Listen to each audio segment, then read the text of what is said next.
Welcome back to my channel. This is Brownsugar Commentary, and I'm your girl, Kayla.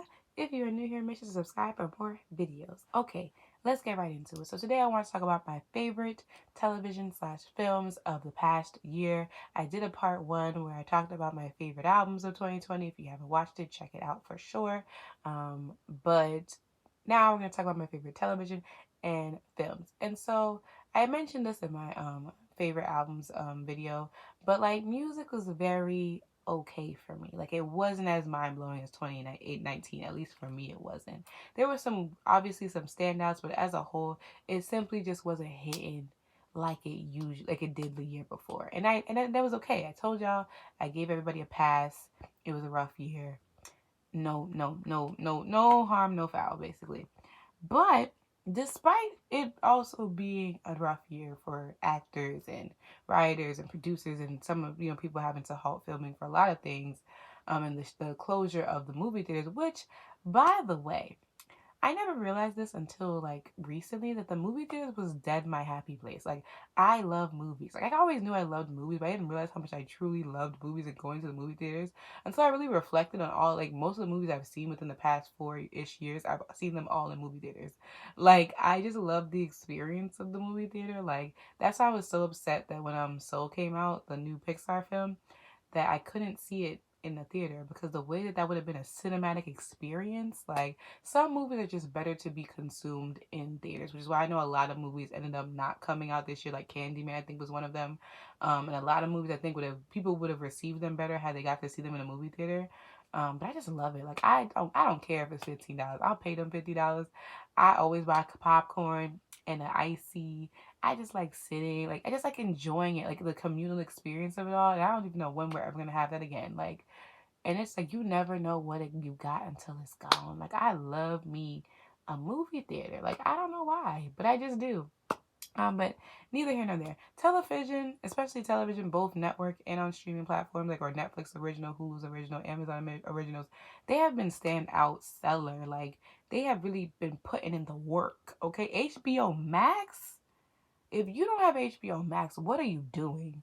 Like, please, say, I know it's getting tough because, like, there are so many streaming platforms to keep up with nowadays, but that is certainly worth all the money. Like, there are even shows I haven't even been able to catch up on, and I probably could have made this list, but there's just so much I can't even keep up, okay? But let me just get the whole thing started and let me break you a breakdown of all my favorite films slash television shows of 2020. Okay, so first things first, we gotta talk about BoJack Horseman season 6, honey. BoJack Horseman is one of my favorite television shows of all time. It is one of the best, if not the best, animated adult cartoon that I have ever watched. It really pushes the envelope for what an adult animation is.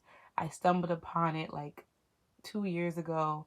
And I binged it all because I remember I used to just put it on for background noise or whatever.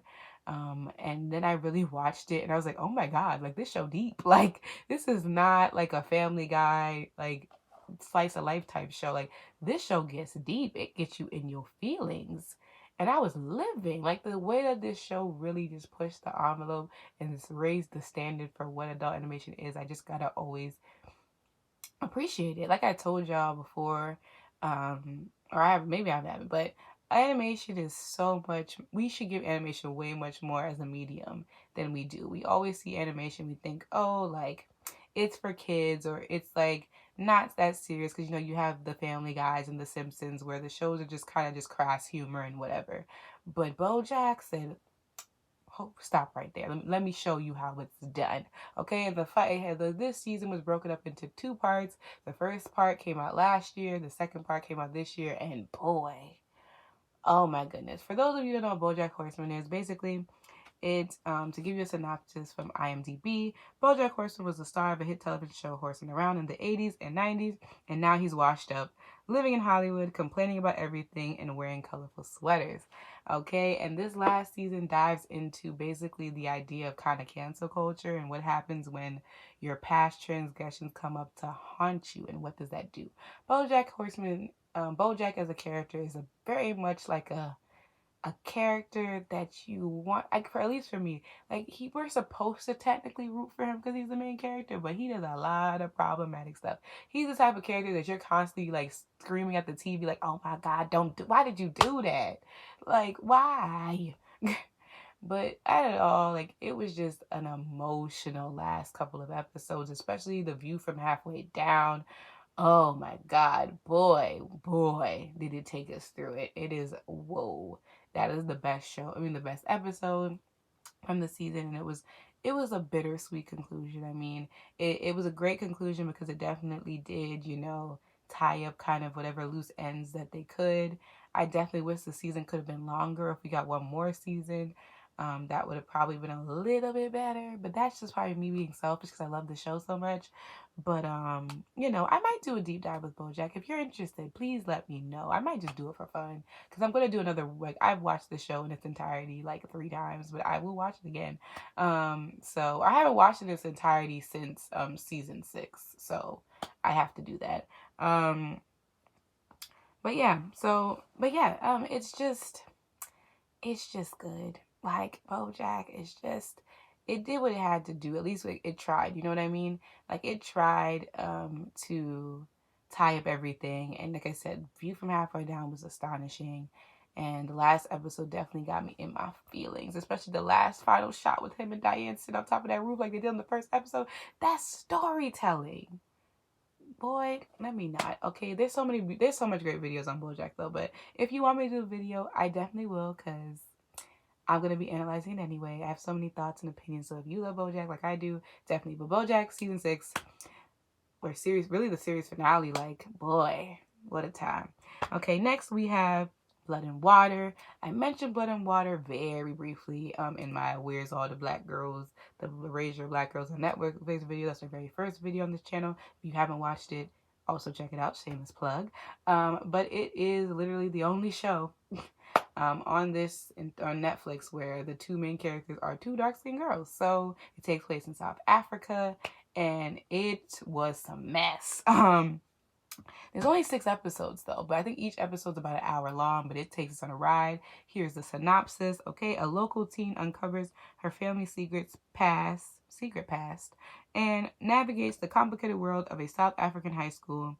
And so basically, I'm pretty sure that the main character's name is, okay, I want to pronounce it correctly, but I'm pretty sure it's Phileke. If I pronounced that wrong, I'm sorry, but it's Phileke, I believe her name was. And Pulang is the girl that they're talking about. It is some drama, honey. Like, it is good mess in a good way. And I mean, what I love about this show is, one, I mean, I never see black kids in like private school. I never seen it on a television show before. And like wealthy kids, like, that's something I rarely see on TV. Like, it's a good show. It's very much drama filled.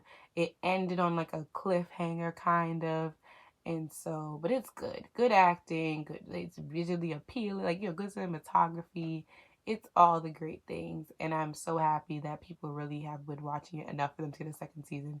I don't know when, because I don't know what COVID is like over in South Africa, but I am looking forward to it. Like I said, it was so refreshing to see two dark-skinned girls, the main characters of a show, and no one was doing any stereotypes. Like, I could really just get into the show. Like I said, I'm all here. I'm the color of the police, all right? So I'm always looking to see where the black girls at. So, Blood and Water, definitely get into it, especially if you like teen dramas, or, you want to support some black girls, okay? Some black dark-skinned girlies. Get into Blood and Water. Okay, next we have Insecure, season 4. Boy, I mean, what can I say? I mean, Insecure, I told y'all, I think that Insecure is one of my favorite television shows, like, that's been made within the past couple of years. I love it. But this season, honey, we went on a roller coaster ride, okay?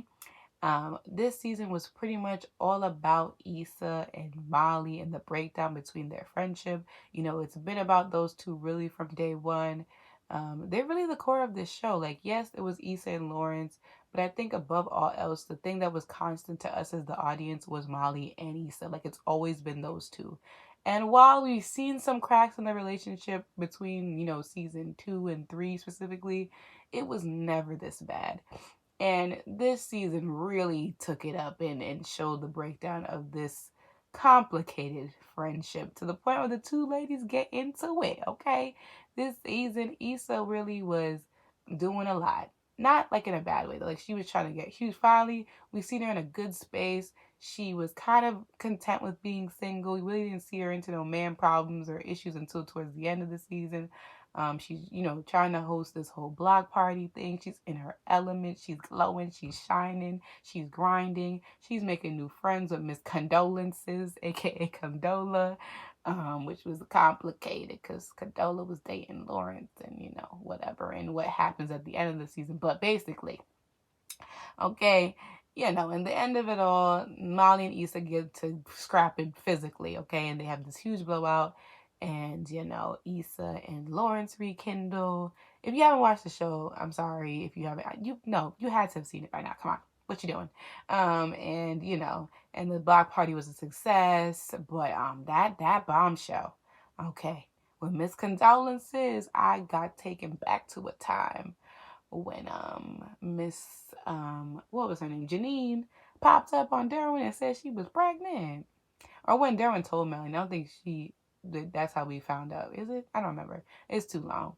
But we were taken back to that, so we're about to deal with that whole dynamic because they just literally just got back together. But that episode where the two of them kind of go through this the episode where they kind of rekindle things and they go to the little dinner and talk about what went wrong. Beautiful episode. It was written by the girl who plays Kelly, which is like, wow, like sis be writing. And the visuals, the still where the two of them are like standing like this close to each other and this like background. I'll probably insert it here, but it was a beautiful episode. Like, one thing about Miss Issa, she gonna have chemistry with whoever she on screen with, but definitely with Jay Ellis.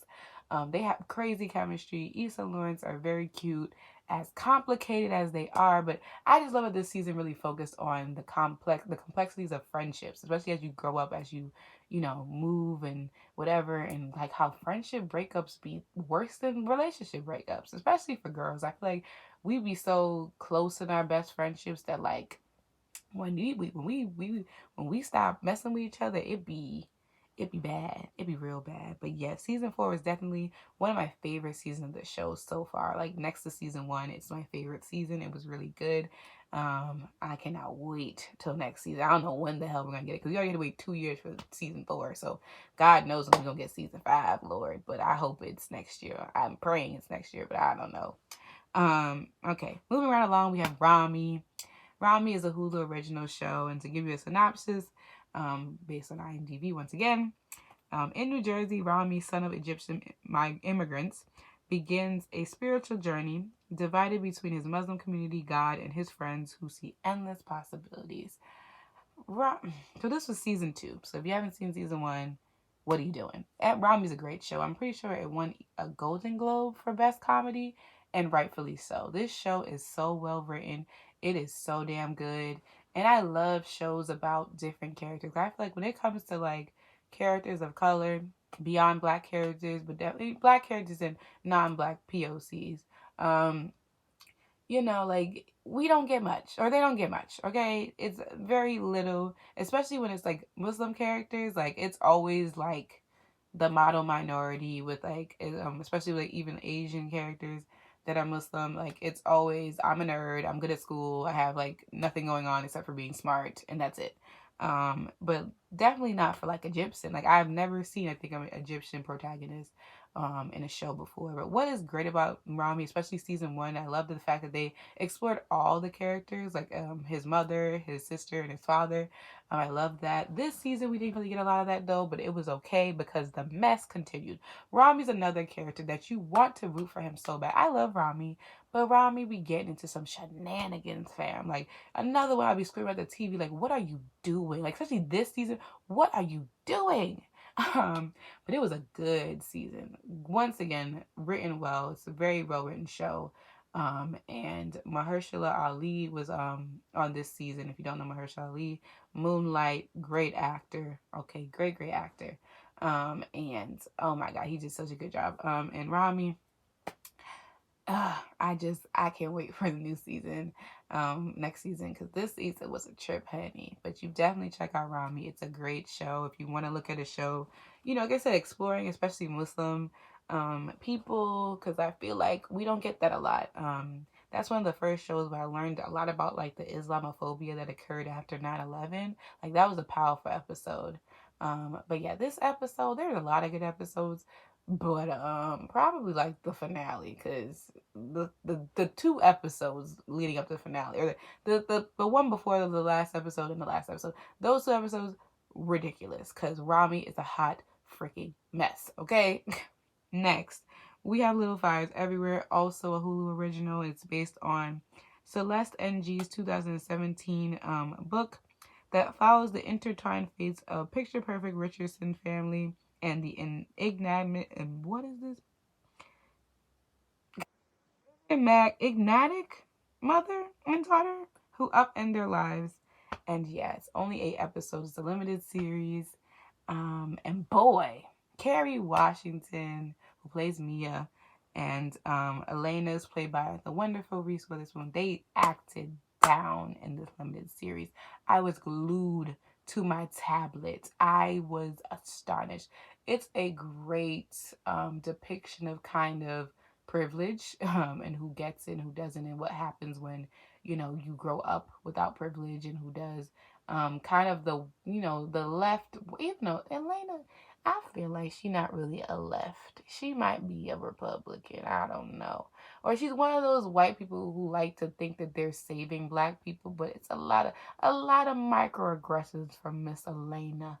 She was a hot mess. The way she did that younger daughter, deplorable. But both of them acted down. Like Carrie, I knew she was gonna deliver, because if you don't know Miss Kerry Washington, one thing she gonna do is deliver a good monologue. Her and Miss Viola Davis. Because if you watch Scandal, you know that Miss Kerry gonna deliver every time. But this definitely was like another instance where Carrie, she deserves all the Emmys, both of them, Emmys for everybody. I don't know if they got nominated or not, but I'm assuming they didn't win anything or didn't get nominated, because I'm pretty sure Emmys already passed.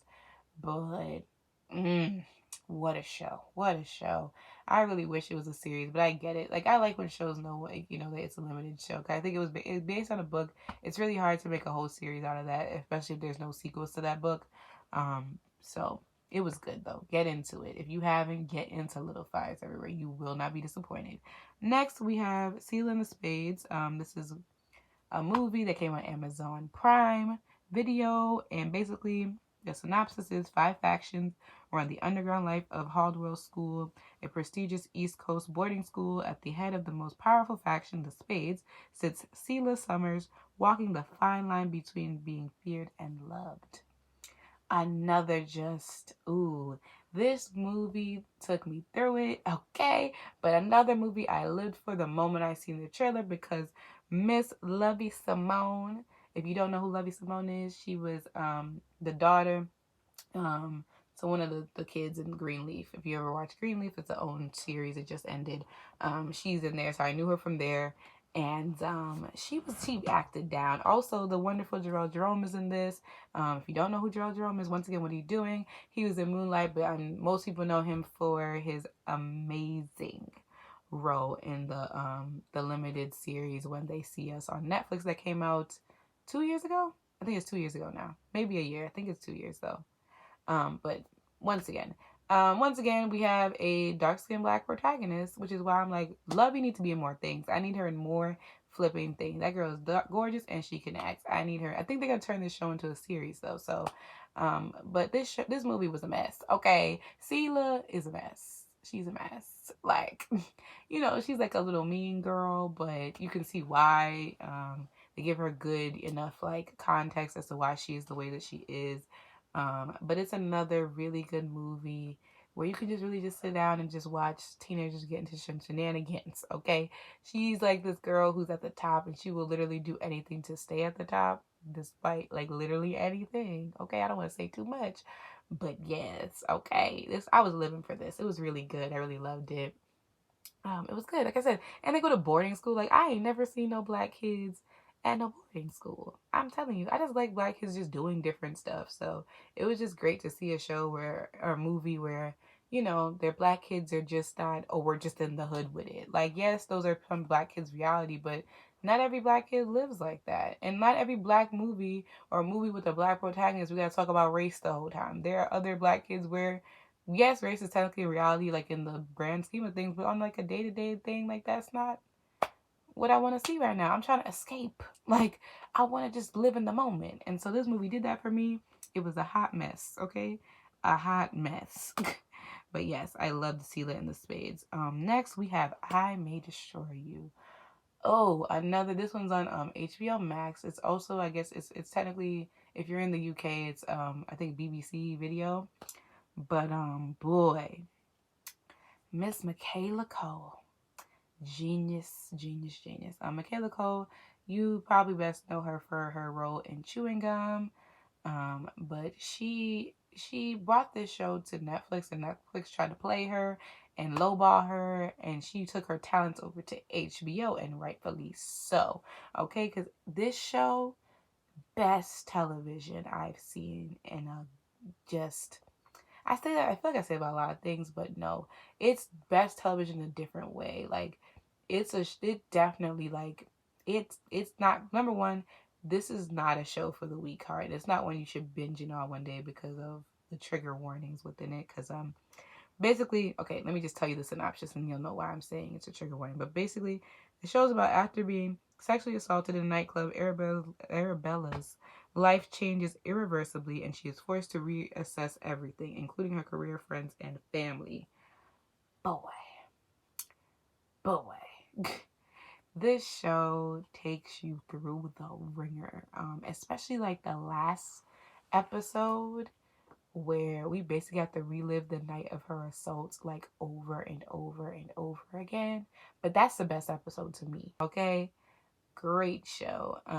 And it's talking about something that we don't talk a lot about in shows. I feel like stuff like assault is something that's kind of glazed over. It's sometimes only used for like a plot device for like one episode. To have a whole like season or a series, because I think this is going to be a limited series. I don't think this is going to be a like a one that's going to have multiple seasons. I mean, I wouldn't be mad at it because I like the characters of the show, but um it is definitely one of the shows where it does this deep dive on this kind of taboo thing, and in a way that I've truly never seen before, and how it really truly affects the psyche of those who fall victim to assault. And yeah, and like I said, Michaela Cole does a fabulous job as Arabella.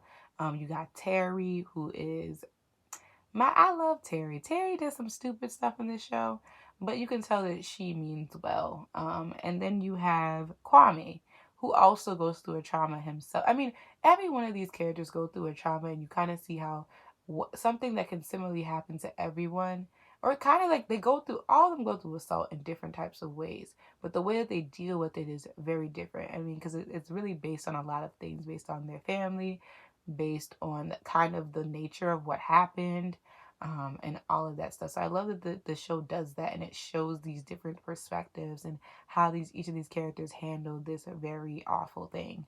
But it is so good. If you haven't watched it, watch it.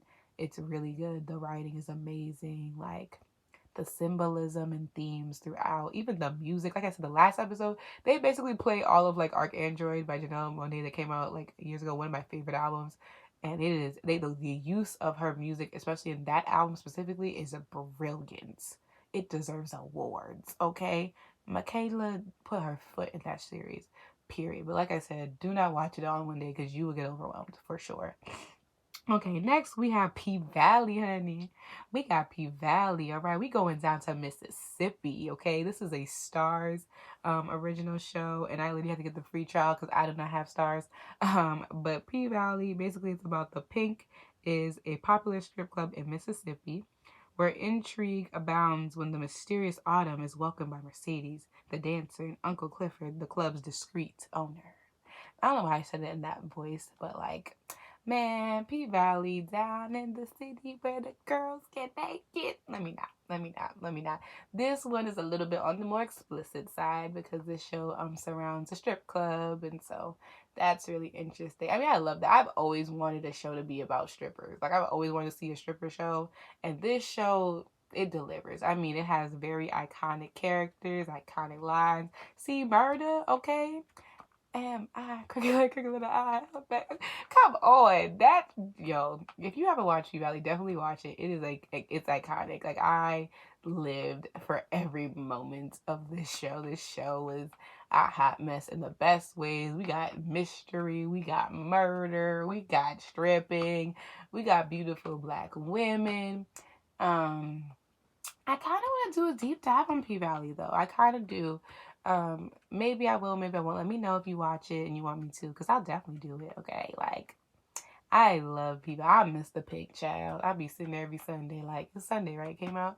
I be missing the Pink. I cannot wait till it comes back, especially the way that this season ended. I miss Mercedes. I miss Miss Autumn Night. I miss Uncle Clifford. See Murder. All of them. I miss them all. But yes, it is a great show. It is just, it's Southern. I love, I miss the South for real, but I love Southern folks. So this show just be like, it's great, okay?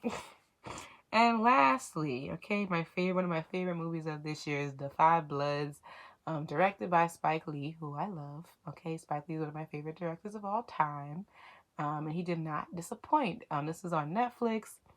And also, unfortunately, Chadwick is in this film, so it's kind of, I mean, this movie came out before, he passed, but now that I know that, it just sucks, and it might be a while before I get to watch it, but, it is a good movie. It's one of, like I said, it's definitely one of the movies that had me really sitting there thinking, okay? But basically, The Five Bloods is about four African-American vets battling the forces of man and nature when they return to Vietnam, seeking the remains of their fallen squad leader and the gold fortune he helped them hide. Boy, this is another good one. It's just, I mean, number one, it's just that one scene where all the guys are there, and these are these older black men, and they go to the little Vietnam club and they're dancing. I remember it was like a GIF for a while on Twitter, and I just love seeing black people happy. Like we just be finding, just to see black people just be just joyous, just dancing, like it just brings me joy. But this movie goes from 0 to 100 real quick. I mean, number one, I just love the fact that they're all named after Temptation members. And my dad loved him some Temptations, okay, honey. So it just, and like knowing that, like it just makes me kind of happy. But this show, like I said, this movie, 0 to 100 real quick. You know, they trying to get this gold and things really go left. Like you think it's gonna be some smooth, whatever? No. But yeah. Five Bloods, great movie. Delroy Lindo, let's talk about it.